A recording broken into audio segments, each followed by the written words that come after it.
사실 누군가를 미워한다는 것이 뭐 다른 사람도 다른 사람이지만 미워함을 당하는 사람보다 미워하는 내가 내 자기 자신이 얼마나 해치는 건강을 해치고 치명적인 것인지 사람들은 잘 모르는 것 같습니다.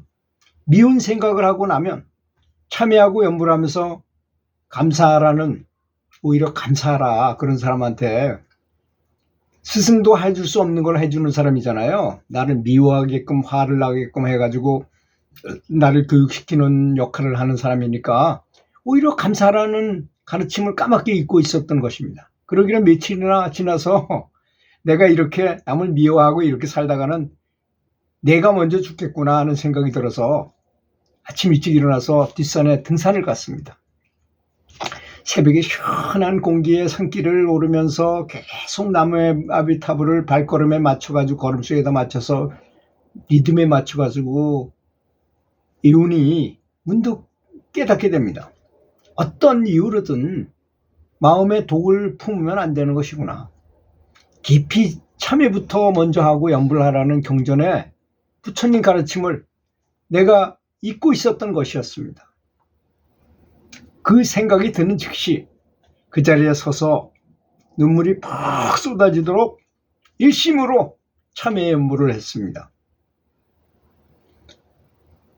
저 사람이 나를 괴롭혀서 나를 미워하게끔 만드는 것도 전생에 내가 저지른 업보 때문에 그런 것이지, 그것이 어찌 저절로 일어날 수 있겠는가? 전혀 없다고 합니다. 선지식의 말씀이 아주 뚜렷한 말씀입니다.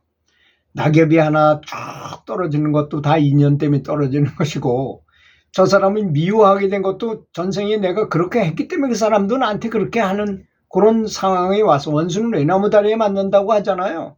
딱 그 위치에 와서 그렇게 해가지고 나를 화나게 해서 내가 등급이 올라가지 못하게, 진보하지 못하게, 염불을 하지 못하게, 염불의 공덕을 쌓을 수 없게 이렇게 만든다는 것입니다. 그런 생각을 쫙 하면서 깊이 참회를 하는데 눈물이 다 뜨거운 눈물이 흘리면서 일심으로 참회 염불을 하게 되었습니다. 부처님, 깊이 참회하고 또 참회합니다.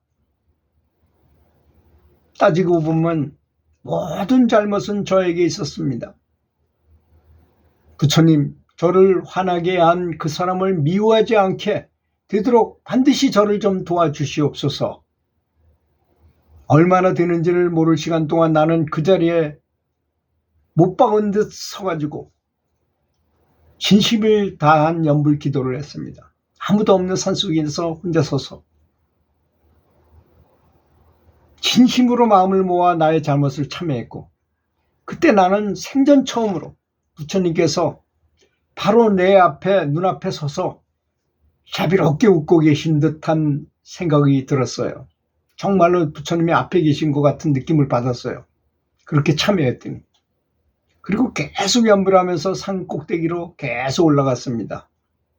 그리고 얼마의 시간이 지나자 어느덧 내 마음은 검은 구름이 싹 거치고 해가 이렇게 나는 것처럼 미워하던 마음이 싹 사라지더라는 것입니다.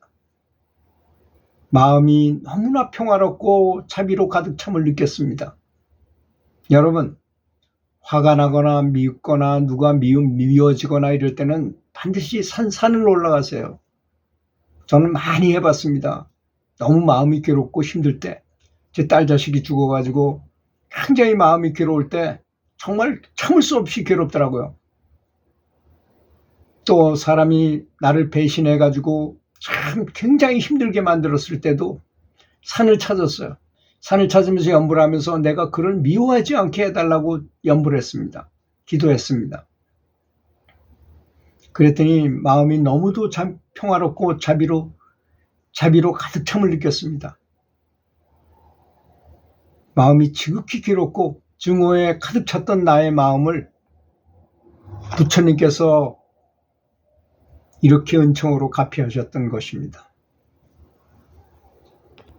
두 번째 이야기입니다. 권성천 여자라는 분이 그녀의 분노심 때문에 가정이 파탄나게 되고 풍지박선이 되었습니다. 원래 그녀는 아주 머리도 똑똑하고 관찰력도 깊고 예리한 판단력과 비상한 통찰력을 가지고 있었던 걸출한 사람이었지만, 하지만 어찌나 화를 자주 많이 내는지 자기 비위를 조금만 거슬려도 미움과 분노가 충천하므로 그의 가족들은 그에게 사실을 제대로 바르게 말하지 못하는 실정이었어요. 남자가 아무리 힘이 세도 화내는 사람 앞에 당할 자가 없어요. 아무리 그 사람이 능력 있고 하더라도 화를 너무 말을 내는 사람을 당할 재주가 없어요.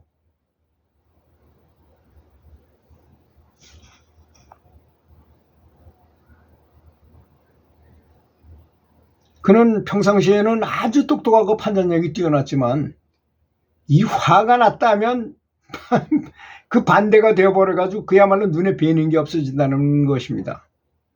아주 중요한 급박의 일이 벌어지고 있는데도 이 회사에 그녀가 운영하는 회사에서 아주 중요한 일이 벌어져가지고 보고가 들어왔는데도 그녀는 침실에서 편안히 자고 있었고, 평소에 그녀가 가족들에게 잠을 자고 있는 동안은 절대로 깨우지 말라고 그냥 난리쳤기 때문에 그런 가족이 중요한 연락을 받았음에도 감히 그녀를 깨우지 못하고 팔을 동동 굴고 있었던 것입니다. 그녀가 한참 잠을 자고 있을 때 이미 그 일은 진행되어 버려 그대로 지나쳐 버렸고, 그래서 그 일로 인해서 회사는 폭삭 망하게 되고 집안도 폭삭 망하게 되었던 것입니다. 아무리 지혜롭고 총명한 사람일지라도 자주 분노의 회오리 바람 속에 휩싸이게 되면 결국 파멸하게 되는 법입니다. 제가 또 얘기한 얘기가 있죠. 어떤 여자 하인이 부엌에서 콩을 찌고 있는데 양이 가끔씩 와서 자꾸 그걸 훔쳐먹더라는, 보리하고 콩을 자꾸 훔쳐먹더라는 거 아닙니까? 그래서 그 양을 굉장히 미워했어요. 그런데 주인이 너 왜 그거 다 먹었냐? 그러면서 계속 주인한테 혼을 났어요. 하인이 양 때문에 그렇습니다 라고 얘기해도 주인이 믿질 않아. 네가 다 먹어놓고 왜 양 핑계 대느냐? 양이 먹어봐야 얼마나 먹겠냐는 둥 이렇게 말하니까 화가 났어요. 그런데 이제 이 하인이 혼자 있는데 그 양이 또 살살며시 오더니 그냥 들이받아버렸어. 그 하인을. 그러지 않아도 미워하는 데다가 받아버렸어요. 그게 열받으니까 거기 있던 불 붙은 부지깽이로 그냥 막 집어 던졌어요. 그랬더니 양 위에 불이 붙었어요. 그리 양이 그 털 목숭이가 불이 붙으니 얼마나 난리치면서 돌아다니겠어요. 죽을 지경이니까. 여기도 불을 붙이고 저기도 불 붙이고 그래가지고 동네가 다 불이 붙었어요. 그래서 수없이 많은 사람이 죽고 재산 피해가 엄청나고 이런 비참한 일이 벌어졌던 것입니다. 이렇게 분노의 끝은 끝이 없습니다. 그래서 어떤 일이 벌어지더라도 화내지 않는 마음을 갖는다는 것. 이쪽 화내는 건 다 뭘로 표현이 되나요? 눈빛과 표정과 말로 되는 거 아닙니까? 어떤 사람은 그래요. 말은 부드럽게 하는데 눈빛이 아주 안 좋으면 그것도 화내는 거하고 똑같아요. 또 흥하는 비웃는 투를 한다거나 이래도 마찬가지 아니겠습니까? 그래서 누군가 나에게 화를 내거나 내가 누군가 때문에 극심하게 열을 받는다면 그 분노심을 폭발시켜 그 사람에게 에너지가 그대로 빨려나가 버리거든요. 내 공덕이 그대로 다 없어져 버리니까 그 사람한테 퍼붓지 말아야 됩니다. 그저 염불을 내우고 가능한 한 자기 자신의 내면의 자성불에게 마음을 돌려서 집중을 하도록 해야 합니다. 염불하는 이유가 바로 그런 거잖아요. 염불할 때, 화날 때 화내면서 염불해봐야 무슨 소용이 있습니까? 제가 여러 번 말씀드렸지만 한 달 동안 열심히 염불한 공덕이 화 한 번 내는데 다 날아가 버리고 없습니다. 그러니까 다 꽝으로 0으로 다시 시작해야 된다는 걸 아셔야 됩니다. 그만큼 중요한 것입니다.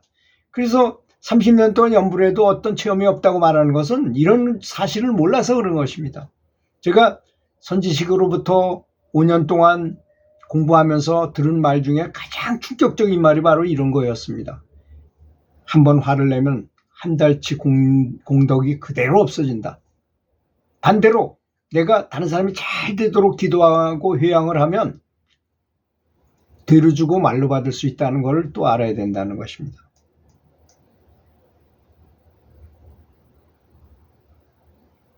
늘 염불에 집중하는 사람이라면 자기 내면으로 마음을 돌리게 되면 곧바로 사랑의 마음이 마음속에 흐르게 됩니다.